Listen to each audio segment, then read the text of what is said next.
लोग मुझे यानी कि पैदल हाजी से ही पहचानते हैं। मतलब अभी कई लोग जो है वो मिलने आते हैं तो वो उनको रास्ता नहीं पता होता, तो मेरे घर के करीब से आके पूछते हैं जो पैदल हज करने गया था। तो अल्हम्दुलिल्लाह अब ये है कि किसी अगर बच्चे से भी पूछें तो बच्चे भी बता देते हैं कि हाँ जी उनका घर जो है वो ये वाला है।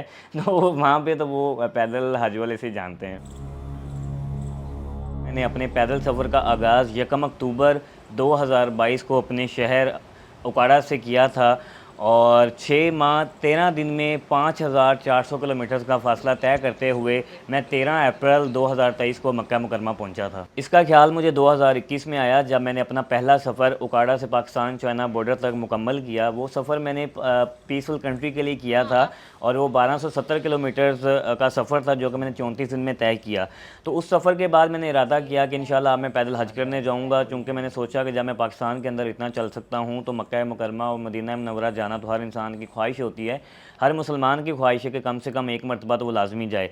तो चूँकि मैं भी इससे पहले कभी नहीं गया हुआ था तो मेरी बड़ी ख्वाहिश थी कि मैं मक्का मुकरमा जाऊँ, और मुझे पैदल चलने का भी शौक़ है। तो मैंने नीयत की कि इंशाल्लाह जो है वो मैं पैदल करने जाऊँगा। उसके बाद फिर मैंने अपने इस टूर पे यानी कि 8 से 9 महीने वर्क किया कि इसमें कौन कौन से ममालिक आएंगे, मुझे रास्ते में किन किन मुश्किलात का सामना होगा, जो वीज़े हैं वो मैं किस तरह से हासिल करूँगा। तो वो होमवर्क मुकम्मल करने के बाद जब मुझे लगा कि अब मैं सफ़र शुरू कर सकता हूँ तो फिर मैंने 1 अक्टूबर 2022 को सफ़र शुरू कर दिया था। ये मेरा खुद का ही प्लान था। इससे पहले यानी जो मैंने पहला सफ़र किया है तो उसमें भी मैंने कोई ट्रेनिंग नहीं ली थी। उस सफ़र में ये हुआ था कि उस सफ़र में मेरे पाँव में छाले ज़्यादा पड़ गए थे, चूँकि मुझे आइडिया नहीं था कि पाँव के छालों से बचने के लिए क्या इस्तेमाल करना है। मतलब ये जो अब मैंने हज वाला सफ़र किया है तो इसमें भी छाले पड़े हैं, लेकिन ये है कि मुझे अब आइडिया था कि इसमें जो बचत है, जो बचाव है उस वो कैसे करना है।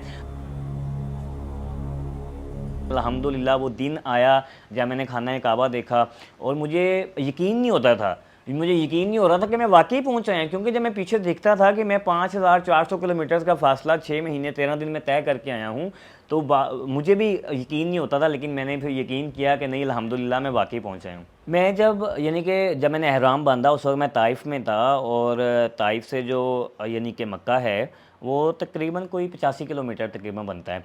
तो मैं यानी कि जब मैंने एहराम बाँधा तो उस वक़्त यानी कि मैंने चूँकि मैं रास्ते में अपनी डेली वाइज़ की वीडियोज़ भी बनाता था ताकि लोग अपडेट रहते थे। तो मैंने तब वो वीडियो बनाते-बनाते जो है यानी कि मैंने रोना शुरू कर दिया। यानी कि वो मेरे दिल की धड़कन इतनी तेज़, और मैंने कहा कि यानी कि मैंने सोचा कि मैं इतना गुनहगार इंसान हूँ, लेकिन उसके बावजूद जो है वो मैं यहाँ तक पहुँच आया हूँ और अब थोड़ा ही आगे सफ़र रह गया, उसके बाद मैं जाके खाना काबा को देखूँगा।